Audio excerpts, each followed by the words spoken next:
Students, today we will be studying strategies for the enhancement of food production. Strategies for the enhancement of food production. Now, first thing that we should know is animal husbandry. Now, what is animal husbandry? Animal husbandry, they are the agriculture practices of breeding and raising livestock. Livestock means the animals that are kept in, that are domesticated. Now, animal husbandry is a branch of agriculture science in which feeding, heating and breeding and feeding of livestock. Feeding, heating, breeding and weeding of livestock. Livestock consists of buffaloes, cows, horses, cattle, sheep, camels, goat, poultry, fisheries, bees, silk and worms, etc. takes place. So we can say that animal husbandry, it is a branch of science which deals with the feeding, heating, breeding and weeding of animals. This is animal husbandry. Management of farm and farm animals. Now, dairy farm management. Now, what is dairy farm management? Dairy farm management is for milk and its products. Means milk and milk products which are used for the human consumption. In this, we deal with the processes and system that increases the yield and improve the quality of the milk. Now, milk yield is dependent primarily on the quality of the breed, selection of the good breeds that have high yield potential, in which the lactation period is more, as well as they are resistant to the disease. It means the good breed is that in which the lactation period is more and they are resistant to diseases. For example, foreign breed Jersey and Brown Swiss. These are the two foreign breeds. In these two breeds, the lactation period is more, and the local breeds, that is the Red Sindhi and Sahiwal. These two breeds, they are disease resistant breeds. Now, what are the conditions which are necessary for realizing the yield potential? How we can increase the yield of the animals. Now, first thing is shelter of the dairy animals. It should be spaced and it should be well ventilated. It should be free from any insect and pests. Shelter of the animals should not be overcrowded. There should be space for them. Then food or the fodder. It includes two things. One is the roughage and second is the concentrate. Now, the roughage, it is the hay or the grass, and the concentrates are the oil cakes. Next, cleanliness and hygiene of the cattle, or as well as the handler. Cattle and the person who is involved in the handling of the cattle. Personal hygiene and cleanliness of both is important. Then availability of the clean and sufficient amount of water, because animals, they also need water. Proper, clean and sufficient amount of water should be available. So, regular inspection with proper record keeping. Inspection of the shelter of the animals. Inspection of the animals with the proper record. Regular visit by the veterinary doctors. Veterinary doctors, they are the doctors which are specialized specially for the animals. The animal should be vaccinated. As we are vaccinated for various diseases, animals, they are also vaccinated. Then animals should be treated gently and they should not be frightened.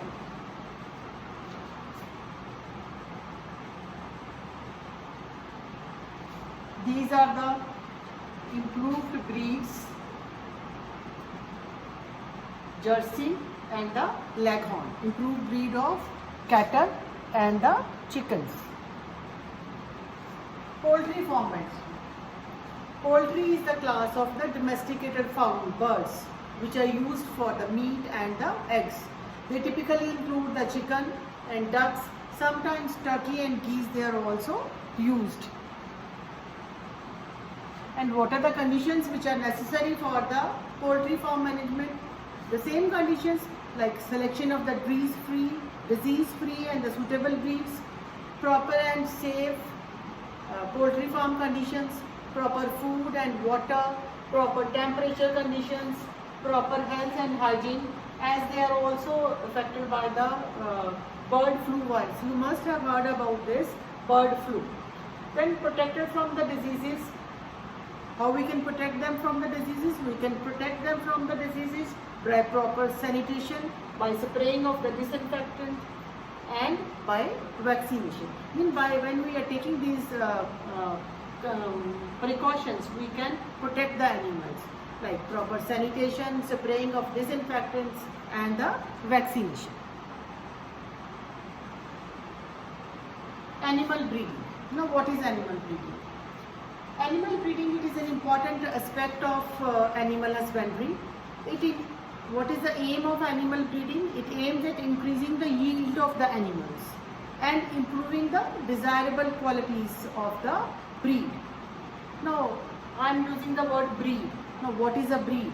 A group of animals. Breed is what? Breed is a group of animals which are related by descent, and they are similar in most of the characters like the general appearance, the features, size, configuration, etc. Then we say that they belong to one breed. If they are having the same general appearance, features, size, configuration, or they are related by descent, then they are said to be belonging to the same breed. Now, inbreeding. What does it mean? Inbreeding means breeding of animals of the same breed. Breeding of animals of the same breed is called inbreeding. And outbreeding means crossing of animals of different breed. When two different breeds are used for crossing, it is called outcrossing. And when the breeding of the same animals of the same breed is done, it is called inbreeding. Now, we'll study this inbreeding in detail. Now, inbreeding, it refers to mating of closely related animals of the same breed for 4 to 6 generations. Again, I repeat, it refers to the mating of more closely related animals of the same breed for 4 to 6 generations. It results in the developing of the desirable trait. Through this practice of inbreeding, an animal breeder can restrict the breeding to a small circle of animals. So, by this, the prevention of genes from outside can be prevented. Because the breeding is taking place between the small group.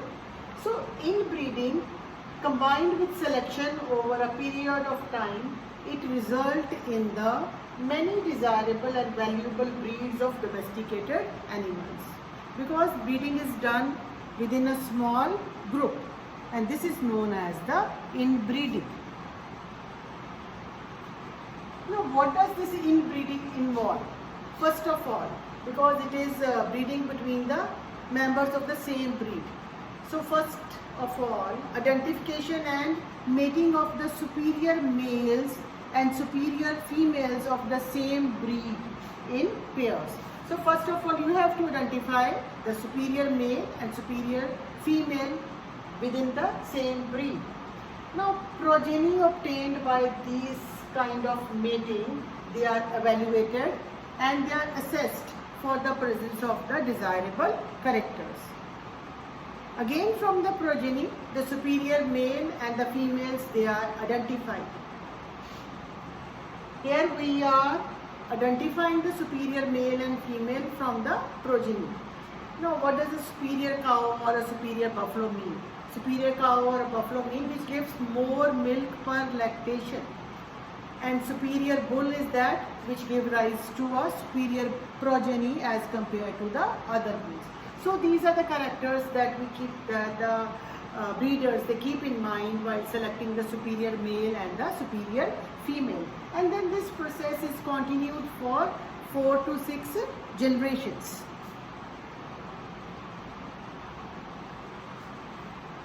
Now, what does this inbreeding for several generations leads to? Now, inbreeding for several generations, it leads to homozygosity. Homozygosity. It means it leads to the development of pure lines in any animals. Now, inbreeding, it exposes the recessive genes for undesirable characters, and those genes, they can be eliminated by the process of selection. And it helps in the accumulation of the superior genes. It means, what is the advantage of this inbreeding? It helps in the accumulation of the superior gene and the elimination of the undesirable genes. But continued inbreeding for several generations, it reduces the fertility of the animals and even productivity is decreased. This is called inbreeding depression.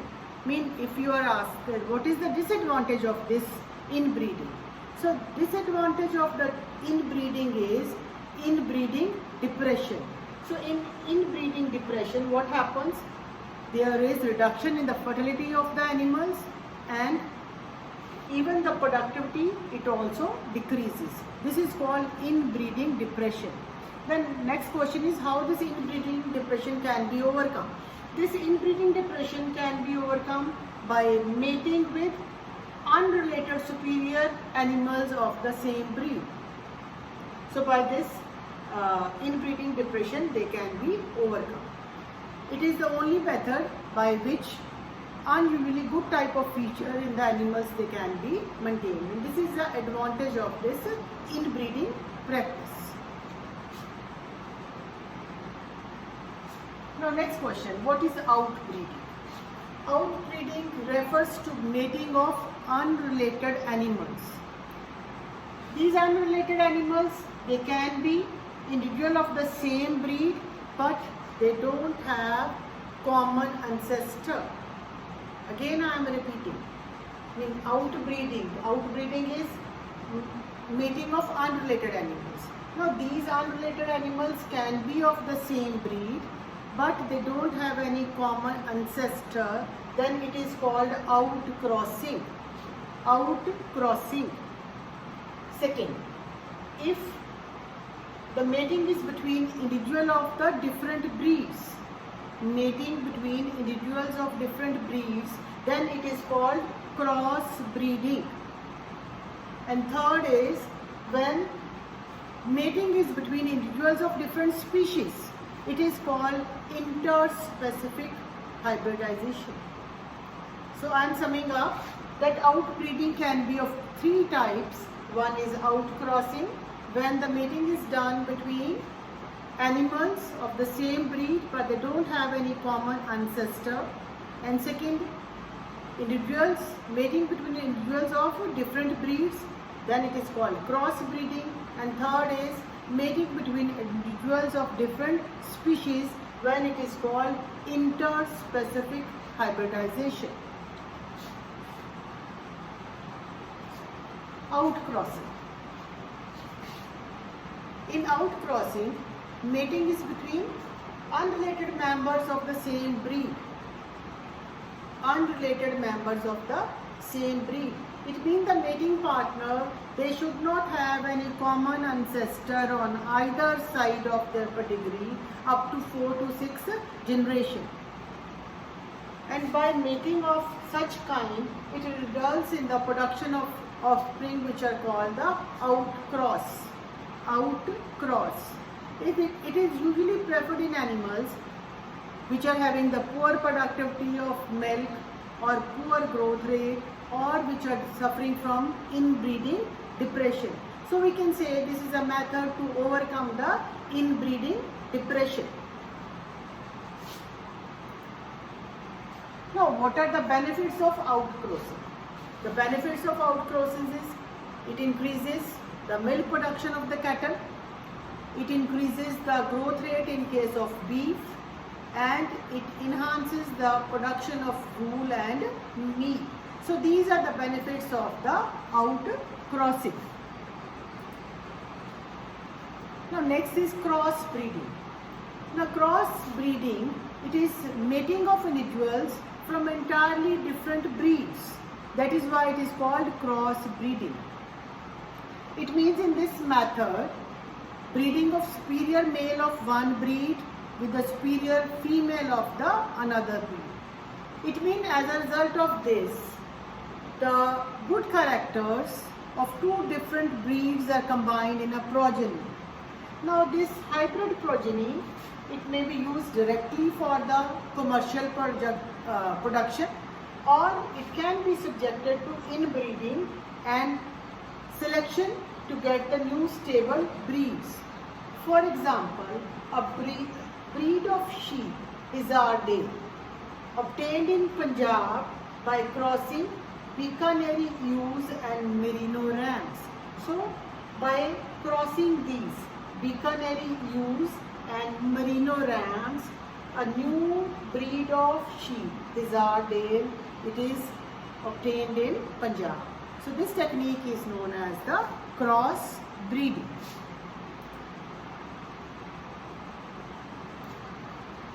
Interspecific hybridization.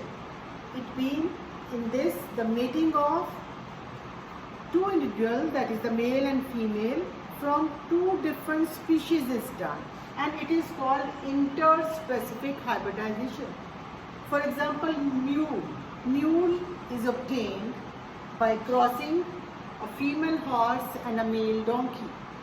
So mule is the result of a cross between the female horse and male donkey, and this technique is known as the interspecific hybridization.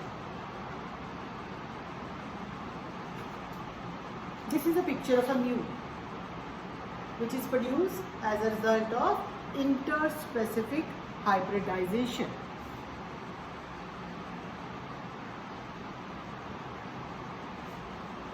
Another technique, that is controlled breeding experiment using artificial insemination. Now in this technique, semen is collected from the male parent and it is injected into the reproductive tract of the selected female by artificial means by the breeders. The semen may be used immediately or it can be frozen to be used at a later stage. So semen from the desired male parent can be collected, it can be frozen, and it can be transported to distant places also. So this technique is known as artificial insemination.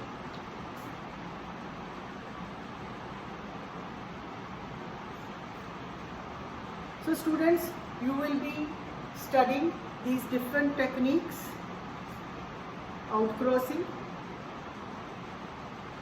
interspecific hybridization, inbreeding and inbreeding depression.